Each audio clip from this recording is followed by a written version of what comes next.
Good evening, all.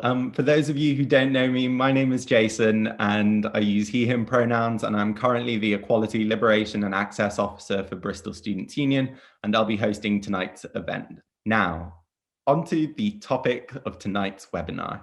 I'm delighted to be joined by Dr. Sarah Jones, a social and cultural historian of gender and sexuality, Natasha Walker, co-chair of Switchboard, the LGBT Helpline, and Natasha is also one of the producer of the Logbook Podcast, and Dr. Rosie Nelson from the School of Sociology, Politics and International Studies. Welcome to all our panelists. Our topic for this evening echoes the overarching theme of LGBT History Month this year, mind, body and spirit. I'd like to begin by asking our speakers to briefly introduce themselves and provide an overview of their area of research or expertise. Dr. Rosie Nelson, over to you first. Hello, everybody. My name's Rosie Nelson, and I use they, them pronouns. And I'm a lecturer in sociology at the University of Bristol. And I also work part-time as a research associate at Lancaster University. My research career to date has all focused on LGBTQ sexualities and genders and different expressions of them. My largest body of research is focused and stemming from my PhD research, which is all about bisexual identities and other people who are, have a multi-gender attraction. And my projects around that are broadly focused on sort of how one feels about that identity, defines it, expresses it, you know, in terms of not only sort of verbal means, but also sartorial means. Representation in the media, and also mental health. The current project I'm working on, which is actually based at Lancaster University, is looking at mental health for LGBT young people in schools. So exploring how interventions into tackling homophobic, biphobic and transphobic bullying can impact young LGBT people's mental health and what supportive environments can essentially do for young people in that regard. In addition to that, I'm also in the process of writing a book all about bisexuality and how it is conceptualized, understood, represented, and how people feel about it in relation to their gender identities in particular. I'm very invested in thinking and talking about gender in relation to sexuality. And yeah, that's pretty much me in a nutshell. Thank you so much. And now if we could go over to you, Natasha. Thank you, Jason. Hi, everyone. I'm Natasha Walker. My pronouns are she, they. And as Jason said, I'm one of the co-chairs of Switchboard, the LGBT plus helpline. I've been on the board of trustees for about 6 years now. I joined Switchboard 10 years ago as a listening volunteer, although my involvement in the LGBT plus helpline world actually started when I was at Bristol Uni studying, and I started volunteering for the Bristol Switchboard, which is now closed. But over my time at Switchboard, I focused on a number of different projects.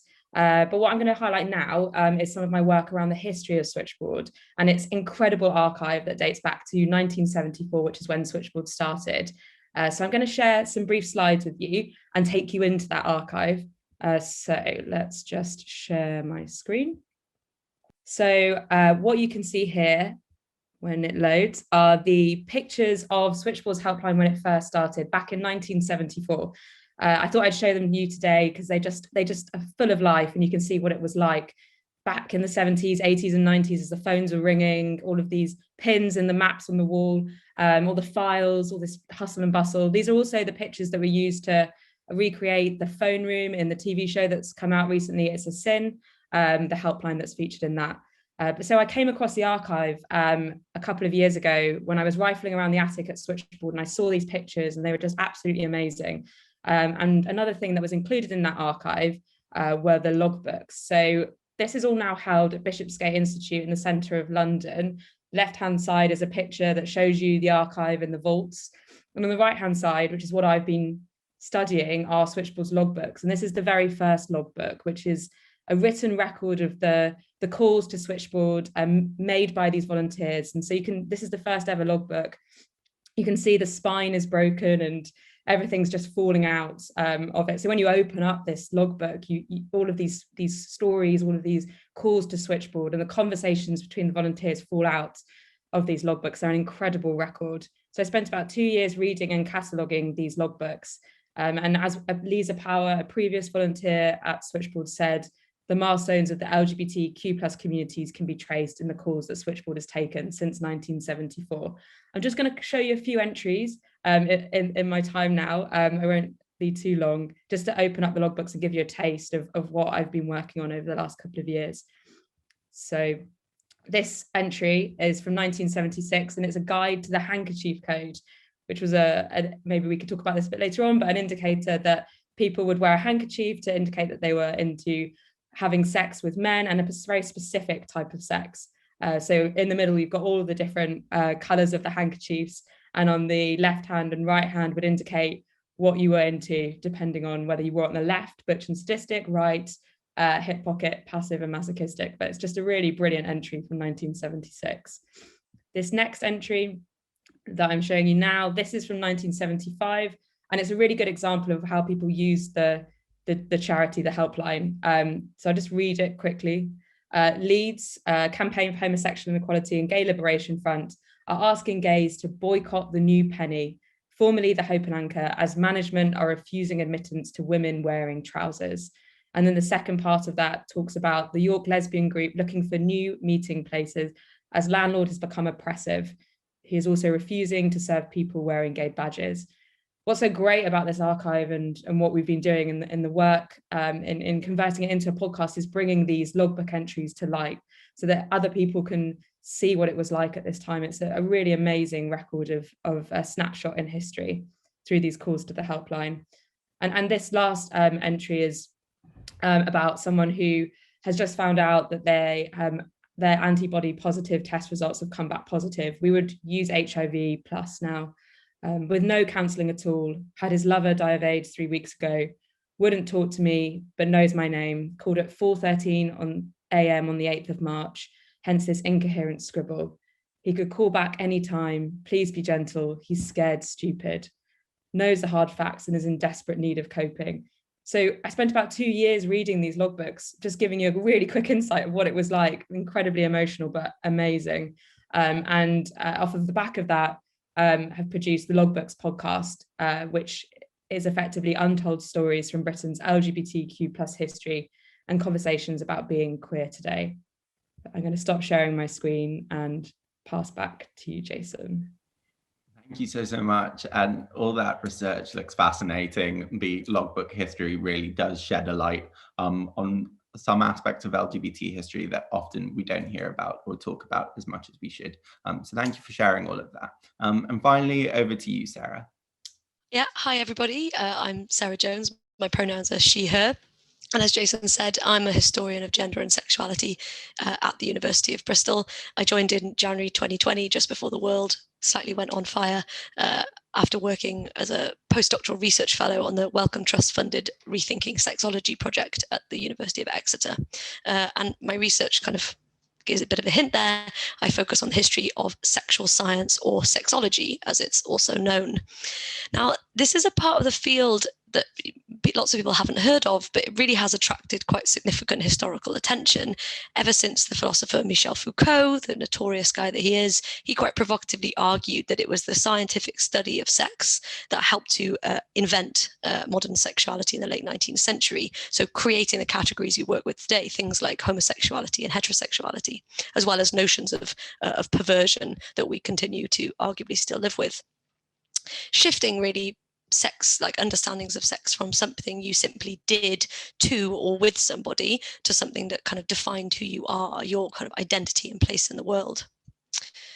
Now, lots of that scientific research speaks well to the themes that I've been asked to touch on today, that of kind of body and spirit. These early sexological theories in the 19th century, for example, tied same-sex desire, what they then termed sexual inversion, to the presence of what they thought of, for example, a female soul in a male body, or vice versa. In their view, for example, female homosexuality, for instance, could be explained by a kind of male psyche or spirit, leading a woman to desire other women, quote unquote, as a man would, as per the understanding of the day. Now, this inherent inversion of sex in sexological discourse often had ramifications for the body too. Scientists like the British sexologist Havelock Ellis, for example, assumed that so-called true female inverts would have stronger muscles, broader shoulders, deeper voices, bigger hands.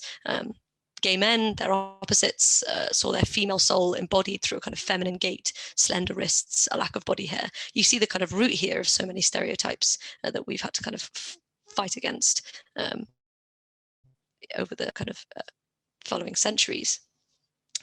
Now, these early conceptualizations, these constructions of sexuality, arguably kind of blurred the lines really between sexuality and gender. But as we move into the 20th century, sexology starts to treat them as much more distinct and much more separate issues, much more kind of separate identities. As the field develops, and it's kind of complicated story, some sexologists focus more specifically on sexual identity and behavior. One of those is the quite sort of famous American sexologist Alfred Kinsey, who you might have heard of because there was a terrible film about him with Liam Neeson in it a few years ago. He undertakes thousands of in-depth interviews with people about their sexual lives, asking questions about absolutely everything from their earliest desires, their feelings, their fantasies, their experiences, the minutiae of their bodies. Actually, you can find his interview kit online if you fancy working through one of those interviews yourself. He collects this massive amount of data about people's sex lives, and from it he writes two of the most important sexological texts of the 20th century, Sexual Behavior in the Human Male from 1948 and Sexual Behavior in the Human Female from 1953. And this is a moment in kind of American history at this point just after World War II, where historians have shown how normative heterosexuality really was increasingly idealized as the key to affluence, to happiness, to social success, to personal and actually national security. But Kinsey's books absolutely blow this ideal out of the water. Not only were people having a lot more sex than it was assumed they were having premarital sex, extramarital sex, they were engaging in activities like sadomasochism, they were masturbating furiously, and actually, probably most importantly for our purposes today, a really rather unexpected amount of them were having same-sex sex. Almost 40% of men, for example, interviewed who'd been having sex since sort of the 30s and 40s had sex with another man. Nearly 15% of women had slept with another woman.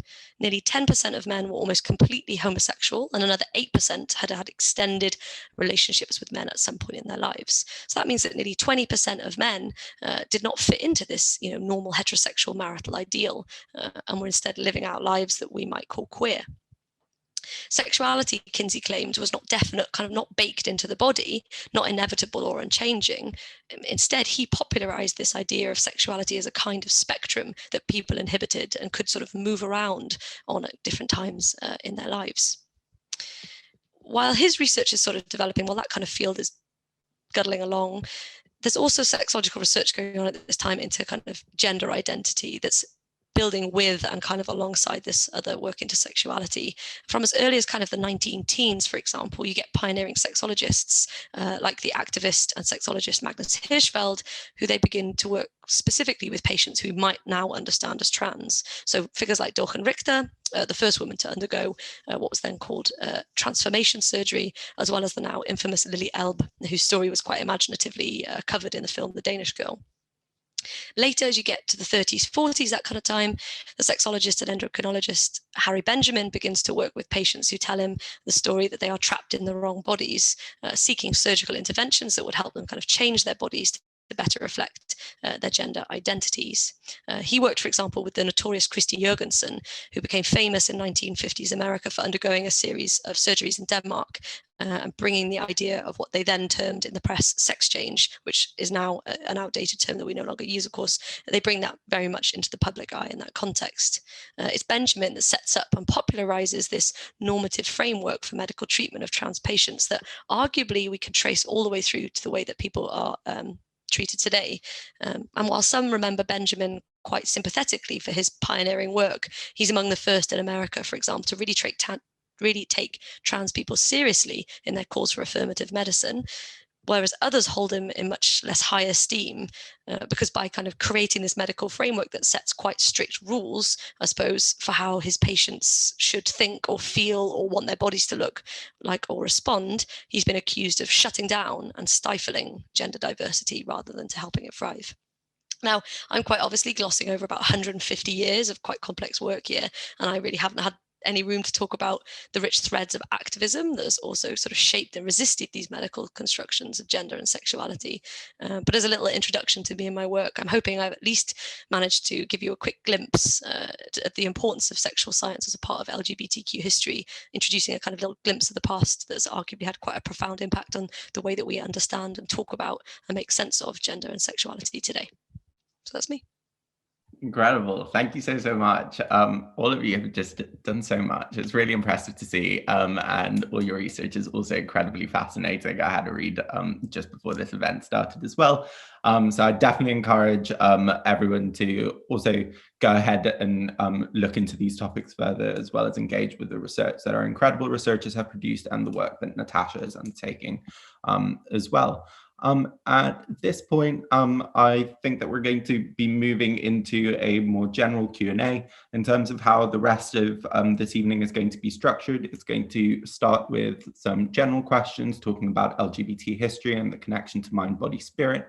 Then we're going to go on to some pre-submitted questions. And finally, we'll be looking at the live Q&A questions. So please make sure to submit any if you do have some, as we are going to get those as well. I'd like to start with the general Q&A at this point with all our panelists, if that's all right. And the first question I had was, how important do you think that storytelling has historically been for LGBT people? And I'm wondering, Natasha, given that you've sort of been exposed to all of these stories historically that LGBT people have either left behind or between each other, if you had any thoughts as to what storytelling has historically been like for the LGBT community. Yeah, for sure, Jason. In short, it's so important. I mean, it's the basis of community. Shared feelings and understandings. It's how we connect with each other, but also others outside of the LGBTQIA plus communities to connect with us. You know, people talk about untold stories or hidden histories, but really, I think, you know, we're talking about lots of this is censored stories or censored histories, and those stories have always been there and they're waiting to be heard. I guess if I can bring it to the work that I'm doing with the logbooks, that's a very real at-risk heritage. So lots of the people we wanted to talk to for seasons 1 and season 2 of the podcast are no longer alive, or they were not well enough to be interviewed. So, you know, who could I have spoken to if I'd started this earlier? Whose histories am I not sharing? That's why the logbooks feels so alive when we're making it, and wonderful, because these people's stories, when you open up these pages of the logbooks, they're on those pages. You know, their lives live on in the calls that are written down to Switchboard by the volunteers. And I think as well, these aren't stories of the trailblazers, you know, the people who handcuffed themselves to railings in protests. These are stories of the people who answered those calls as you know, anonymous voice of calm, kindness and care, and the people whose names we don't always know, who reached out for support and help, both of which I would argue are like incredible acts of incredible heroic acts, and make you think about the definition of activism as an example, and how maybe we should be reflecting more on that. But I don't know, from the people that I've spoken to, many people don't consider themselves activists. They don't have anything to say or share. But they tell me how they fought for the right to keep their child after coming out as a lesbian in the 70s, all the way through the courts at a time when they could have lost their job for doing that. And so many other things, you know, a society that was really homophobic. And the people who supported the callers at 4 a.m. On the 24-hour shifts on the helpline, those who were arrested by pretty policemen, you know, these are people, and their stories are incredible, and they've had an impact on me and on my story as a queer person 40 years later. So incredible. Thank you so much. Sarah, you mentioned within your presentation earlier about the role of activism historically, or rather how you haven't had a chance to speak about the role of activism within the context of what you were presenting. And I think that touches on something that Natasha just mentioned in terms of sort of these stories of bravery that we often don't hear, or other stories of bravery that are activism in ways that sort of deviate from what we traditionally conceive to be activism. I'm wondering if you have any thoughts in this area. Is there anything that you'd sort of like to highlight that you didn't get the opportunity to do so earlier? Yeah, I mean, I completely agree with absolutely everything Natasha just said. I think kind of storytelling is community building, right? And I think there is this tendency sometimes, especially when, you know, in early kind of histories of early kind of queer history that was being written in sort of the 70s and the 80s, a lot of that was quite focusing on institutions and regulation and oppression and all of that sort of stuff, which is incredibly important and absolutely needs to be done for kind of pulling that apart and teasing apart those sort of structures of power. So it isn't that I'm denigrating that kind of work, but that actually these stories are how we get at almost the ordinariness of LGBTQ+ lives. And I think that's a really important thing to do. I think we should look at all of that kind of the power stuff, but I also think we should just look at LGBTQ+ people as what they are, as regular people with lives and, you know, friendships and communities and all of that kind of stuff. And stories really helps us get to that in different ways, I think. I mean, you only have to look at the incredible oral history kind of projects that are being done with different queer communities in different contexts. That shed such interesting insights on part of LGBTQ+ histories that we don't otherwise kind of get through those more quote unquote official channels. It's this whole, arguably the kind of real meat of that sort of history is the stories we tell. I do think there's something interesting. I do quite a lot of work around kind of media as well. And when we think about storytelling, we often think about people telling stories, but I also think there is something to be said about the stories that are told about people as well, and actually how that can have a kind of effect. If you look, for example, to emergent trans communities in around about the 1930s, 1940s, the reason that kind of trans activism begins in America in particular is because you have characters, people like Louise Lawrence, who start writing to people who are written about in the press. So there's all these kind of sensational stuff around trans people in the press at the time. So she starts writing to them and bringing them together to a kind of community. So there's sort of people looking for stories and finding themselves in other people's stories, as well as telling stories as well, if that sort of makes sense. So it's this really rich thing that I think can help us understand, yeah, the queer past in really important, really kind of profoundly important ways. Absolutely. Thank you so much for that. It's sort of that permeation of untold stories into the mainstream that I think increasingly has become of particular importance to individuals that might be experiencing some type of isolation or not being unsure as to how to come to terms with their identity at this point in time. And you mentioned that some of your work is in relation to this presentation of sexuality and gender identity and the visibility of diverse identity within the LGBT spectrum itself. Rosie, you've looked at plurisexuality and sort of the presentation of identity in that sort of context. I'm wondering, how do you think that the presentation of identity has changed over time, whether that's the personal presentation of identity or how identity is externally communicated to others, as you sort of just hinted to, Sarah? What are the welcome changes that you've seen as to how identity is presented or talked about? And where do you think that we have to go next as researchers, activists, or allies when we're looking to the future? Rosie, I'd like to start with you, if that's okay. Yeah, absolutely. So thinking about presentation of identities, then that is something that is constantly recurrent in the work that I do and the research that I do, and also relates very strongly to the last question in terms of who gets to say what, how can they say it, and how is it sort of taken? Because obviously you can try to present something in a certain way. It may not be received in that same way. You know, I may try to present my identity as a proud bisexual, non-binary person, but other people may disagree with that sense of pride. So thinking about that over time, you know, in the work that I do, which is largely sociological, so it's largely looking at everyday experiences of people and how they relate to their identities and how they've historically sort of negotiated their sexual or gender expression over their life course, then we see that this sort of presentation is very difficult. And I think that's where the important role of history really comes in, because as Natasha and Sarah have sort of said, then it's really being able to see someone else who's doing something like you, or who's being something like you, that you can relate to, that's making that feel okay and feel like you can potentially be accepted, or navigate a society that may be hostile in certain ways to find a community. And we see as things are going, things are opening up, and identities are being more widely accepted in different ways. But this idea of presentation on an individual level, which is what my work is particularly interested in, is very interesting, because I find that particularly when talking to people in bisexual communities and plurisexual communities, there's always been a difficult negotiation of how you can present yourself, but across all genders, across all gender expressions. Because particularly within bisexual and plurisexual communities, there's often a narrative of not being queer enough in some sense to be able to be part of the LGBT community. A lot of individuals I've spoken to have felt that there's some sense of gatekeeping, that there's a barrier in fully entering the LGBT community and being accepted as a bisexual person.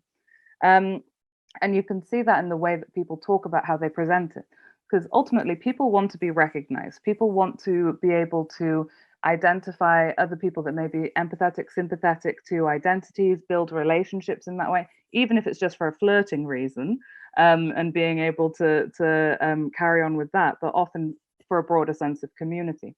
So a lot of people that I spoke to in one of the studies that I've done spoke about how they choose to do so through their fashion. Particular kind of t-shirts, slogans that those in the know will understand, but those who aren't in the know will pass by and not comment on. So it's almost like a sort of a hidden message in some ways. There would be certain ways of playing with gender in fashion expression that people adopted. And particularly for bisexual people, because so much of this is drawn from lesbian and gay identities and how people perceived people as dressing, then bisexual people in many ways used online communities to negotiate a new way of presenting specifically bisexuality. So, there's sort of memes that go around like cuff jeans is a bisexual thing now, and that's sort of a meme that spread around bisexual community groups and so on. And it's a joke, it's an exaggeration, but there's something there about trying to find one another. So this presentation is constantly evolving. Most people I speak to generally rely on badges and so on. Some people don't want to be presenting themselves, and some people don't want to be playing with their gender and identifying their sexual identity more broadly. And in many ways, it's a tricky subject, because visual means can always be misinterpreted. Really what is needed here is for bisexuality in this context to be more accepted in a mainstream way of talking and representation, and being seen as a valid and livable sexual identity, which I would argue it currently isn't. So that I think there's this tension between sort of trying to present something visually and actually like belonging in how we talk about sex and gender. So yeah, in summary, presentation is extraordinarily important throughout the work I've done in terms of the self, others, communities, but also, I think this ties into representation in the media and how that's constantly evolving. Great, thank you so much. And I know, Natasha, that you mentioned at the beginning in your presentation around the handkerchief code, which sort of links to elements of what Rosie was talking about that visual representation of identity through fashion or other visible signals. I'm wondering if you have any further thoughts on this question in terms of how identity is presented, or where we should be looking at next when we're talking about these issues. Yeah, thanks, Jason. Actually, a couple of things on what Rosie said, just through sort of the application of reading the logbooks and seeing everything that you've just mentioned reflected in there. To start with the binary beginnings of the lesbian and gay switchboard, and how bisexuality was not included in that conversation, nor could you be a member. And there's this whole scene that happens in the 80s in Switchboard. It's in the logbooks. I've spoken to the people who are part of it, where I suppose it's lesbian and a gay man and a lesbian woman had sex together. And when the wider volunteer base found out, they actually ended up putting them on show effectively and calling them to question, asking them to answer for themselves because of this act, which is so shocking and just outrageous. It wasn't the entirety of the volunteer base, but it was a good number. They stood up and many people stood with them as allies from their experience, and it was all sorted out and they're here to tell us how today. But biphobia was so present in Switchboard.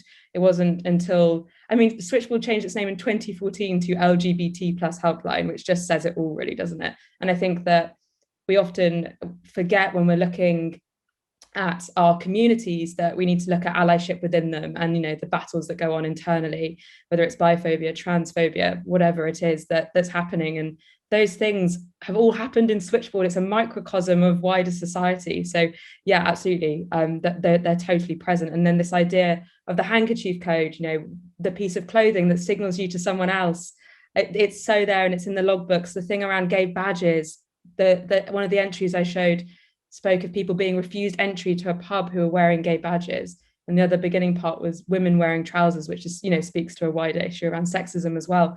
But it's so fascinating, and I think it's so interesting as well to reflect personally, to think about how when I came out when I was younger, I was just desperate to be a part of that club, that community, a club where I didn't even know I had the badge to, but it was already there. And I think that as society is becoming more accepting in general, there are so much that we need to do to progress further. There is another interesting conversation that's happening within the communities around the loss of those spaces that are just ours. Yes, it's great, you can go to that club or you can go to that place, or you can hold your partner's hand walking down the street, but you still have these little indicators. And I think we as communities like that and look to that for sort of support as well. I see a hand. Rosie, please go for it. I think that's really interesting points, Natasha, particularly interesting to see that, it's so represented in the logbooks. I'm definitely going to be looking at the podcast that you've mentioned earlier. I'm fascinated.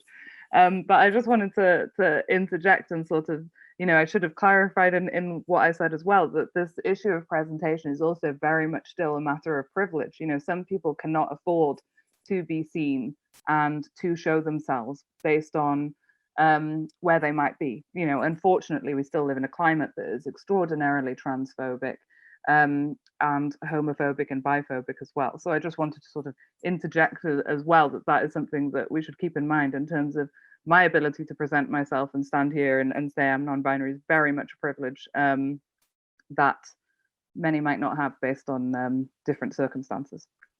Absolutely, and I think that's incredibly important to highlight. Yes, please, Sarah, do go for it.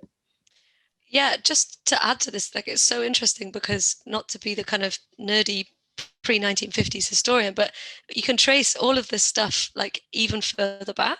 You have these real tensions in communities, especially kind of emerging queer communities, like I said, in this moment in the kind of 30s, 40s, as identities start to kind of emerge out of the mash that was there in this kind of earlier period, as people kind of specify and kind of start to really kind of whittle down these identities. There are these processes of contestation all the way through. So you get, even within, say, the trans community in the around about the 40s, you get there's an amazing article by a historian that talks about Christine Jorgensen as the good transsexual, because again, it's a thing of privilege. She wanted to sell herself as kind of part of the sort of white heteronormative thing, versus then the more kind of radical queer trans people of color who were kind of participating in these bigger sort of bolder activist moments. Even things like Stonewall, you see it later, this sort of clash, this tension between these sort of groups. So it's genuinely really interesting to see, almost as we kind of bip across the 20th century and into the 21st, it's happening in different ways as different identities emerge and almost define themselves against each other, which causes this allyship, sure, and lots of shared experience, but also a little bit of friction as these identities almost butt up against each other as a way of defining themselves as specific and different and valid of their own. Thank you so much. And I think that sort of everything that has been covered here sort of exposes that it's not just sort of the internal dynamics between the LGBT community, but something that also has that external relation to members to individuals that aren't part of the LGBTQ community as well. And of course, just following on from that idea of privilege, we're all quite lucky to be able to be here today and to talk about these issues and talk about our LGBT history. But unfortunately, not everyone has the same privilege as us. And at the same time, we're sort of seeing the amplified impact of the pandemic on LGBT individuals, not just in the UK, but across the globe, potentially with individuals being in phobic households and not having the capacity or safety to express their identity in the way that is most comfortable for them. And sort of following on to this, I'd like to go a bit to your work, Natasha, and I was wondering if you can recommend any best practice for how we might support those who may be struggling with their own identity or those that might be living in isolation at the moment. Yeah, sure. I mean, I think one of the main things would be to reach out, listen, and support people. I think, you don't often know that someone's going through a difficult time until you ask. One of the really big barriers that we have, consistent barriers at Switchboard, is that people don't feel able to reach out for support. And you see that especially within marginalised communities, especially within the LGBTQI plus communities and the marginalised communities within that. And I think it's so complicated, because how do you help someone who you don't know needs help? But if you don't ask, you don't know. And so on a really personal level, I would say that, if anyone is concerned about a friend or someone in their life, just reach out and check in with them, give them the opportunity to say that they're not okay, and then help them to support themselves better by helping to support them as well. We did this campaign about 2 years ago, which was called the Safe Space campaign. And we worked with Rankin's design agency on it. And we wanted to sort of hit this impossible target of getting our name and number at Switchboard out to the people who don't even know that they need it. So we'll never achieve that, but it's good to have goals. And what we did was create this imagery, which was literally the word safe space. And we hit those targeted areas which had the highest rates of recorded LGBT hate crime across the UK. And we also coupled that with common questions. So much about the way that people don't reach out is because they don't think that whatever they're going through is big enough an issue. It's too little, it doesn't matter, it's insignificant. And so we literally just put questions up, why do I feel so ashamed if this is who I am? And just put them out there so that people could see that they can reach out to us and contact us. And the response was absolutely fantastic. We saw a really big increase in people reaching out to us. And then to bring it back to what you mentioned, Jason, over this last year, especially in lockdown, we've seen at its height a 60% increase in contacts to the service. It's so important that people do reach out, but what they're struggling with right now, which I think is so interesting, and if I look back through the logbooks and think about how I could see entries from 75, 88, 2003, all talking about shame, all talking about struggling with identity and around isolation and loneliness. And those are calls that we're getting today that we've had so many of over the last year. And it does make me think about what these two were talking about around media and the impact of media, especially when you think about media and the scaremongering tactics that happened in the 80s. And it does make me wonder, if we reflect on those two periods in time, that we're still sort of battling against those stigmas that are they're so branded into people who weren't even alive at that point. But just to speak to one final point that you mentioned about people being at home in these supposed lockdown spaces, safe spaces, which they are not, they don't feel comfortable. And we've seen a direct correlation in people reaching out to us through instant messaging and email. The numbers have really increased, and the under 24-year-olds are the biggest user of that service. And they've literally said it's because they do not feel safe in those places. They've gone back into lockdown, into places they've had to give up wherever they were out in society, go back into being misgendered at home, going back into the closet, whatever their personal situations is. And I think it's so important to take stock in moments like this, that a global pandemic, as we're experiencing, shines this light, this magnifying glass on any existing issue and blows it up. It does also, though, create a unique sense of and hope, a bonded community experience. We're all experiencing something that is similar. And from that, we're starting to see the seeds of something positive that can be drawn from this, where people are trying to better themselves and maybe become better allies or just kinder people going forward. And I hope that really takes track and grows into something bigger. Yeah. Thank you so much for all of that. And it is sort of a really hard time at the moment. So that sort of compassion to be extended is the sort of thing that can actually just really help someone that is struggling at the moment. In a second, we'll be moving on to some of the pre-submitted questions and some of the live questions that are coming in through as well. If you do have any questions, then make sure to submit them in the Q&A tab. But just before I do so, I'm keen to get just like a quick answer from all our panelists to one more question, and that's in relation to sort of the richness of LGBT history when it comes to sexuality and gender identity. There's often this assumption that LGBT history sort of just started at Stonewall, and before that there wasn't really anything that was happening. So I'm just wondering if there are any sort of moments or movements within our LGBT history that we should be prouder of or talking about more or celebrating further. And Sarah, if I could start with you, that would be great. Yeah, I kind of love this question, because in some ways it's like almost you can go shopping for what you kind of want to, get to kind of pick and mix your favorite bits of LGBT history, which I really like. But I realized that my answer actually is things that we need more work on. We desperately need more work on kind of like histories of lesbianism, and also things like queer friendship, of these relationships that don't fit into these sort of neat, not particularly neat, but kind of neat-ish categories of kind of like LGBTQ. So actually complicating the history of sexuality in that way, I think, is really important. I also think we should celebrate histories of sexuality and gender outside of London. I think like rural and particularly kind of, there's amazing work going on. There's a historian called Helen Smith who's written an incredible book about same-sex desire in the industrial northwest, I believe, and all about how these categories, these ideas about sexuality that we're so sure of as historians that work in the urban kind of, that work in London, don't work when you take them outside of that kind of thing. They don't work in those communities. They're so kind of culturally, socially specific. So I love all of that stuff where it completely challenges your assumptions. It kind of blows apart the homo-hetero-binary. It sort of really makes you question these kind of big categories.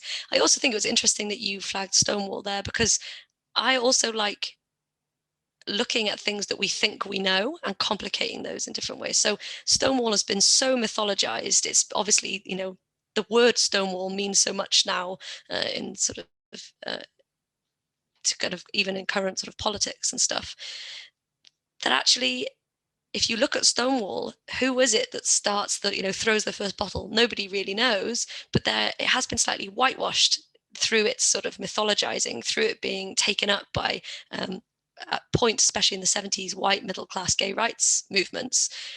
There are so many kind of queer people of color, trans people of color, people who identified as street queens, sex workers, all of this incredible diversity in those moments. So I suppose I would make a claim or launch a sort of campaign to maybe celebrate the history we do have in some ways, but in even deeper, even more kind of sophisticated, more intersectional ways. Incredible. Thank you so much. Rosie, any quick thoughts on this?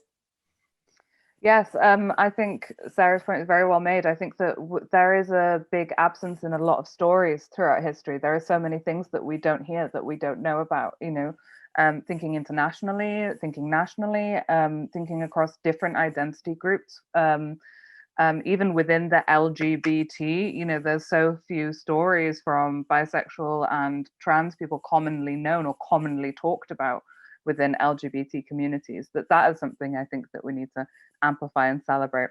But as an aside, I am not a historian, so I'm probably going to butcher this story, but I am Welsh. And for St. David's Day, which is the 1st of March, then I'm throwing a dinner party within my household to celebrate Wales, and I'm assigning everyone a character.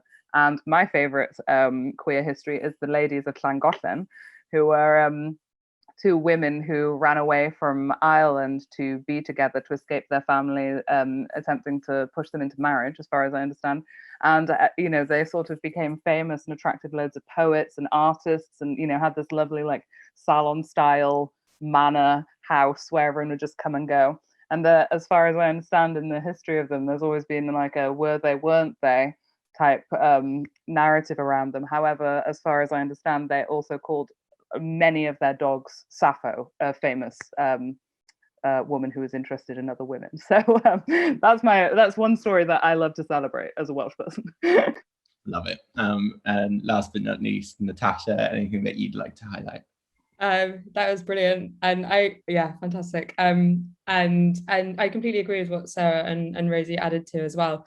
Just as a podcast shout out, there's a podcast out there called Afro Queer, which is really great. It's about queer Africans living, loving, surviving, and thriving in the African continent and diaspora. The oldest story I've learned from that goes back to 1884, so one for you all to listen to. But I guess I'm biased. I've got to say 100% Switchboard and the beginnings of this amazing helpline. But for me, it's about those stories again. You know, just to mention a couple that I love from the logbooks that are just so full of like laughter and warmth. 15-year-old kid called Switchboard because he loved the band Erasure and was just wanted to be like the lead singer so much, had his hair cut, was wearing the clothes, but he rang up because he wanted to know how he could become gay.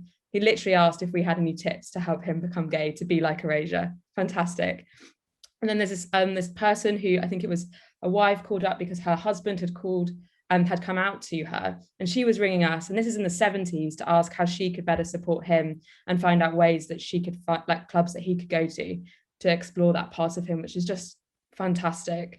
Another one was a call that we got from a transgender woman in the 70s who rang up offering to donate her old bras as her boobs were now too big to fit into them. So just 3 to highlight there. All incredible stories.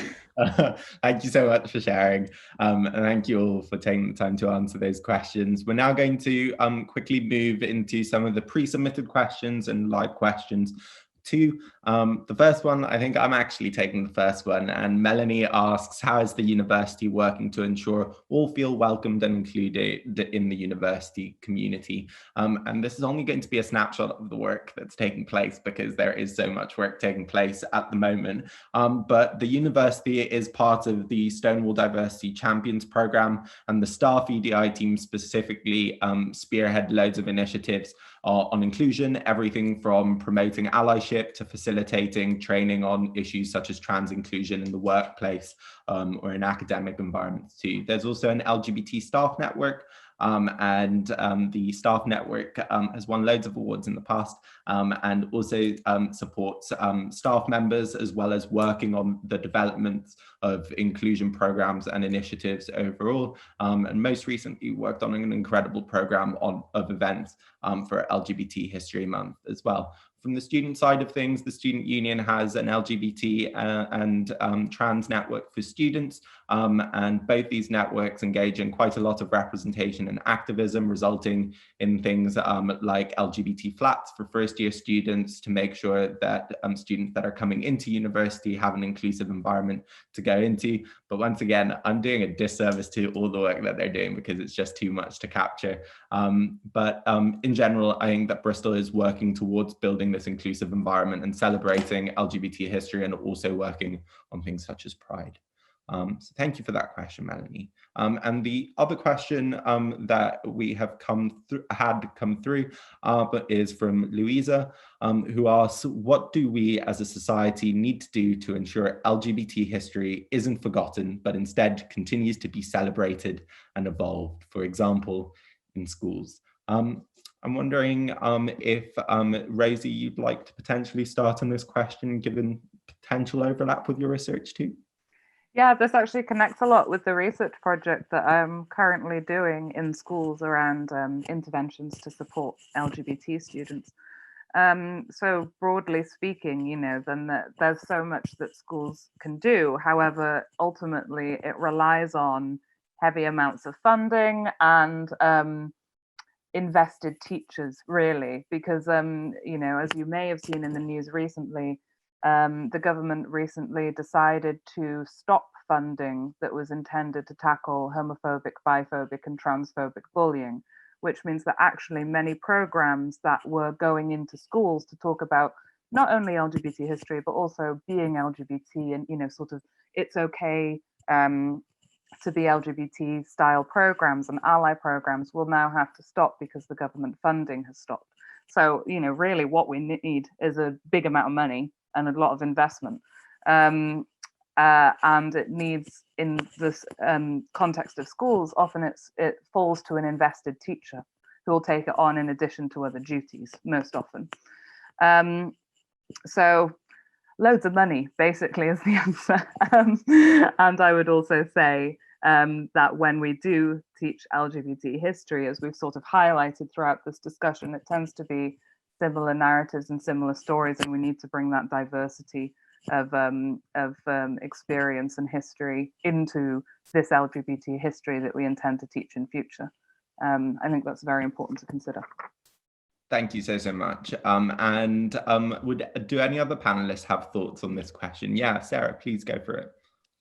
Yeah, I mean, I completely agree. And having worked in some sort of projects that look at inclusive sex education in schools, I completely agree with the lots of money and teachers to help you, and also support for people like us, people like researchers who are trying to do that kind of work. So there's all of that sort of bigger stuff, absolutely. But I also think, to go back to a point I made a little bit earlier, is that there's this idea that we should be doing something very separate, very different to teach LGBT history, that we have to sort of set time aside and do it as a separate thing.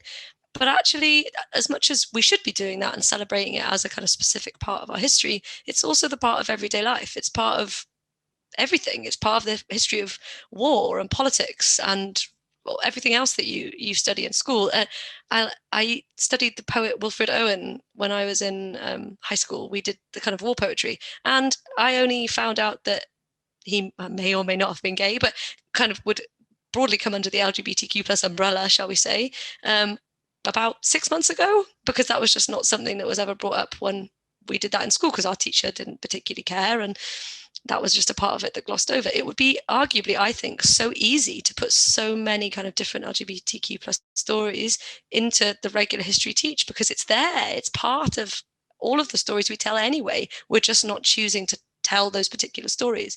And actually, maybe it's slightly naive, maybe it's a little bit optimistic, but I wonder whether this outrage you get when you say that you're going to teach LGBT kind of LGBT history in schools, actually, if it was just a part of normal history, that perhaps it wouldn't seem so incredibly different. It wouldn't seem so kind of, to some people out there, or radical.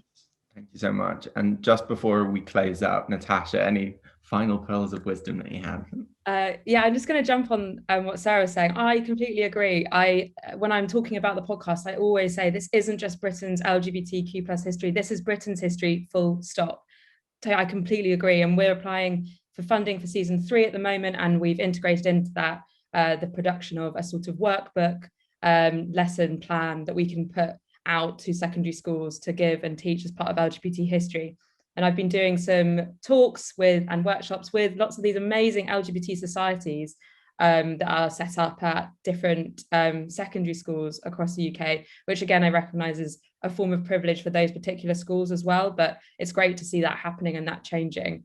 And interestingly, I was on the LGBT Society at Bristol Uni. I think I was the first female president or vice P, I don't know. So that's a throwback, 2005. There you go.